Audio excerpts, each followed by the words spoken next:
اعوذ باللہ من الشیطان اللعین الرجیم بسم اللہ الرحمن الرحیم۔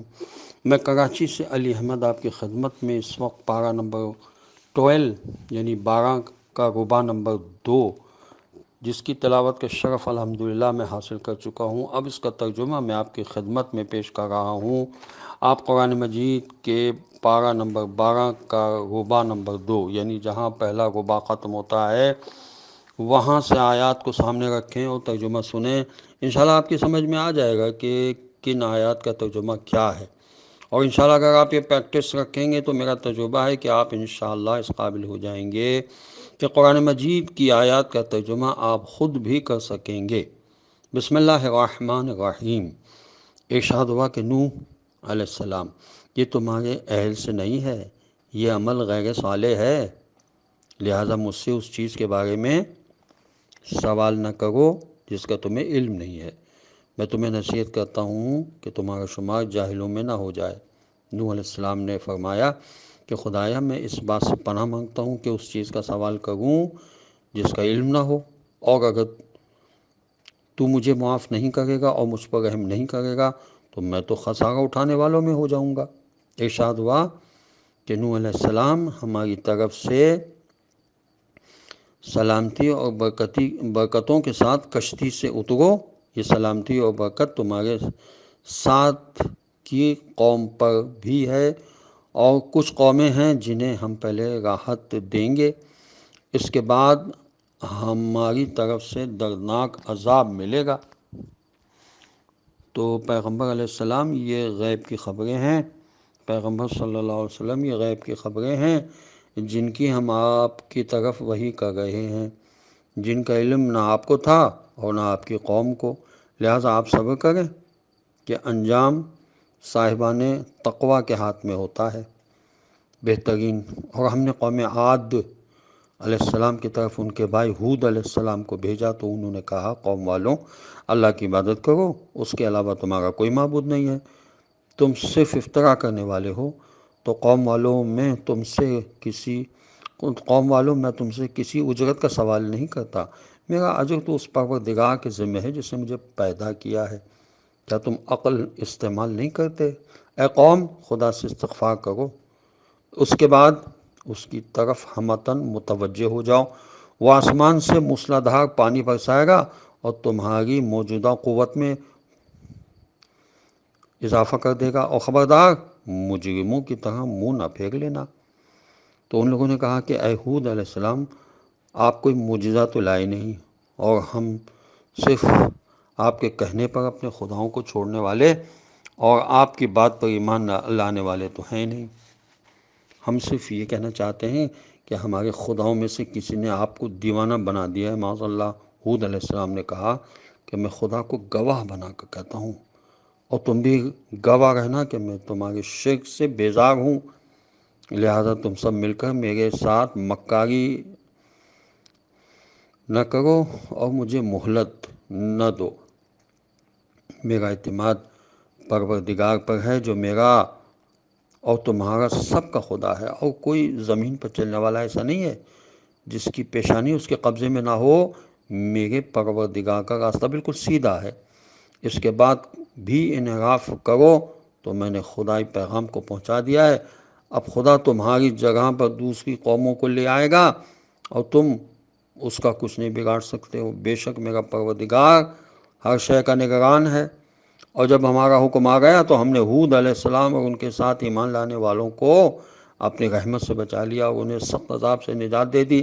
یہ قوم عاد ہے جس نے پروردگار کی آیتوں کا انکار کیا، اس کے رسولوں کی نافرمانی کی اور ہر ظالم و سرکش کا اتباع کر لیا، اور اس دنیا میں بھی اور قیامت میں بھی ان کے پیچھے لعنت لگا دی گئی ہے۔ آگاہ ہو جاؤ کہ عاد نے اپنے پروردگار کا کفر کیا تو اب ہود علیہ السلام کی قوم عاد کے لیے ہلاکت ہی ہلاکت ہے۔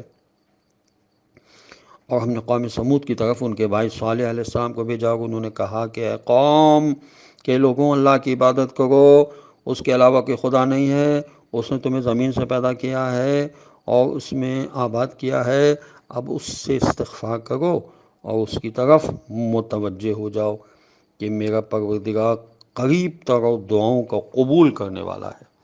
ان لوگوں نے کہا کہ اے صالح علیہ السلام، اس سے پہلے تم سے بڑی امیدیں وابستہ تھیں، کیا تم اس بات سے روکتے ہو کہ ہم اپنے بزرگوں کے معبودوں کی پرستش نہ کریں؟ ہم یقیناً تمہاری دعوت کی طرف سے شک اور شبے میں ہیں۔ تو انہوں نے کہا کہ اے قوم، تمہارا کیا خیال ہے کہ اگر میں اپنے پروردگار کی طرف سے دلیل رکھتا ہوں اور اس نے مجھے رحمت عطا کی ہے، تو اگر میں اس کی نافرمانی کروں گا تو اس کے مقابلے میں کون میری مدد کر سکے گا؟ تم تو گھاٹے میں اضافے کے علاوہ کچھ نہیں کر سکتے۔ اے قوم، یہ بتاؤ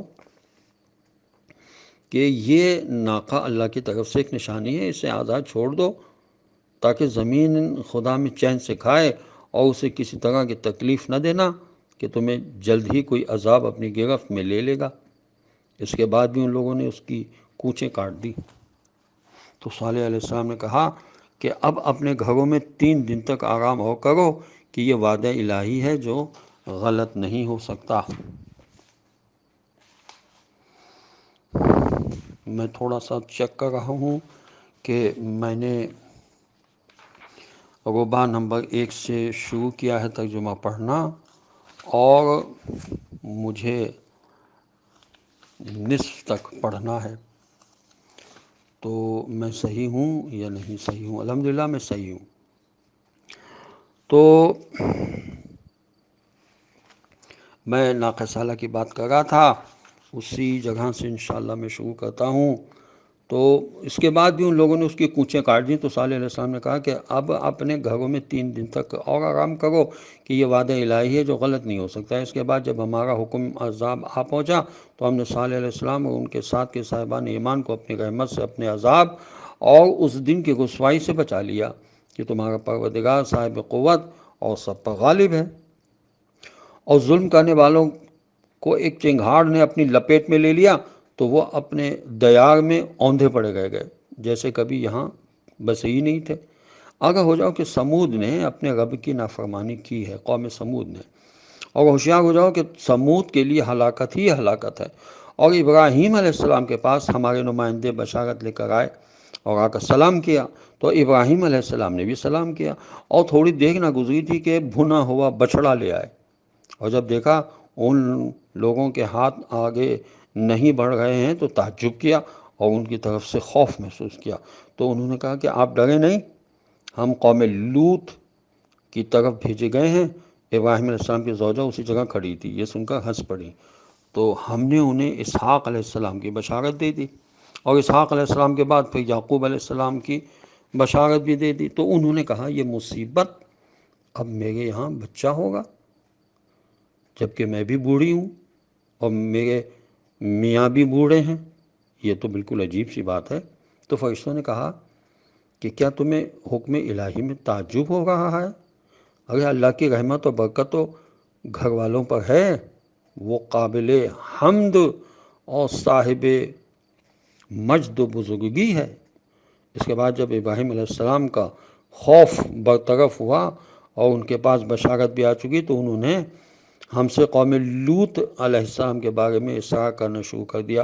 تو بے شک ابراہیم علیہ السلام بہت ہی دردمند اور خدا کی طرف رجوع کرنے والے تھے۔ ابراہیم علیہ السلام اس بات سے اعراض کرو، اب حکم خدا آ چکا ہے، اور ان لوگوں تک وہ عذاب آنے والا ہے جو پلٹایا نہیں جا سکتا۔ اور جب ہمارے فرستادہ یعنی فرستادے لوط علیہ السلام کے پاس پہنچے تو وہ ان کے خیال سے رنجیدہ ہوئے اور تنگ دل ہو گئے، اور کہا یہ بڑا سخت دن ہے، اور ان کی قوم دوڑتی ہوئی آ گئی، اور اس کے پہلے بھی یہ لوگ ایسے برے کام کر رہے تھے۔ لوط علیہ السلام نے کہا کہ اے قوم، یہ ہماری لڑکیاں تمہارے لیے زیادہ پاکیزہ ہیں، خدا سے ڈرو اور مہمانوں کے بارے میں مجھے شرمندہ نہ کرو، کیا تم میں کوئی سمجھدار آدمی نہیں ہے؟ ان لوگوں نے کہا کہ آپ جانتے ہیں کہ ہمیں آپ کی لڑکیوں میں کوئی دلچسپی نہیں ہے، اور آپ کو معلوم ہے کہ ہم کیا چاہتے ہیں۔ تو لوط علیہ السلام نے کہا کاش میرے پاس قوت ہوتی یا میں کسی مضبوط قلعے میں پناہ لے سکتا۔ تو فرشتوں نے کہا کہ ہم آپ کے پروردگار کے نمائندے ہیں، یہ ظالم آپ تک ہرگز نہیں پہنچ سکتے۔ آپ اپنے گھر والوں کو لے کر رات کے کسی حصے میں چلے جائیے اور کوئی شخص کسی کی طرف موڑ کر بھی نہ دیکھے سوائے آپ کی زوجہ کے کہ اس تک وہی عذاب آنے والا ہے جو قوم تک آنے والا ہے، ان کا وقت مقرر ہو چکا ہے، یعنی ہنگام صبح۔ تو کیا صبح قریب نہیں ہے؟ پھر جب ہمارا عذاب آ گیا تو ہم نے زمین کو تہوبالا کر دیا اور ان پر مسلسل کھرنجے دار پتھروں کی بارش کر دی جن پر خدا کی طرف سے نشان لگے ہوئے تھے، اور وہ بستی ان ظالموں سے کچھ دور نہیں ہے۔ خداوند عالم بتا رہا ہے کہ قوم کی تباہی ان کے اپنے اعمال کی وجہ سے ہوئی۔ قوم کے لوگوں نے جو ہادی ان کی طرف سے خدا نے بھیجا تھا، خدا نے اپنی طرف سے بھیجا تھا، اس کی بات نہیں مانی تو ان پر عذاب آیا۔ آج بھی ہمارے درمیان امام زمانہ عجل اللہ تعالی فرجہ شریف موجود ہیں، اور وہ ہمیں ہدایات کر رہے ہیں اپنے نمائندوں کے ذریعے سے۔ ہم اگر اس میں شک کریں گے اور یہ کہیں گے کہ ہم تو امام کو مانتے ہیں، ہم تو امام کی پیروی کریں گے، بھائی امام نے اگر کسی کو اپنا نمائندہ بنا دیا ہے تو ہمیں اس کی پیروی کرنا ہوگی، اس لیے کہ اس کی پیروی امام کی پیروی ہے۔ امام نے اس بات کی ضمانت لی ہے۔ امام حسین علیہ السلام نے جب مسلم ابن عقیل کو بھیجا تھا تو کیا مسلم ابن عقیل معصوم تھے؟ لیکن وہ کیونکہ امام علیہ السلام کے نمائندہ تھے تو ان کی اتباع کرنا وہاں کے لوگوں پر فرض ہو گیا تھا، مگر انہوں نے اتباع نہیں کی۔ اسی قسم کی باتیں انہوں نے بھی کی، کبھی خوف کو درمیان میں لے آئے کہ اگر ہم ایسا نہیں کریں گے تو ہم مارے جائیں گے۔ کبھی آج کے لوگ جیسے کہتے ہیں کہ بھئی ہم تو معصوم کی اتباع کریں گے، یہ معصوم تو نہیں ہے۔ وہ معصوم نہیں تھے، لیکن معصوم نے ان کو مقرر کیا تھا تو ان کا اتباع کرنا فرض تھا، لازم تھا۔ خدا ہمیں یہ شیطانی وسوسوں میں نہ ڈالے۔ یہ شیطانی وسوسے ہمیشہ سے لوگوں کے دلوں میں ڈالے گئے ہیں، آج بھی ڈالے جا رہے ہیں۔ خدا ہمیں ہدایت کرے اور ہم ہدایت کو سمجھیں، اس پر عمل کرنے کی ہمیں توفیق نصیب ہو۔ السلام علیکم ورحمۃ اللہ وبرکاتہ۔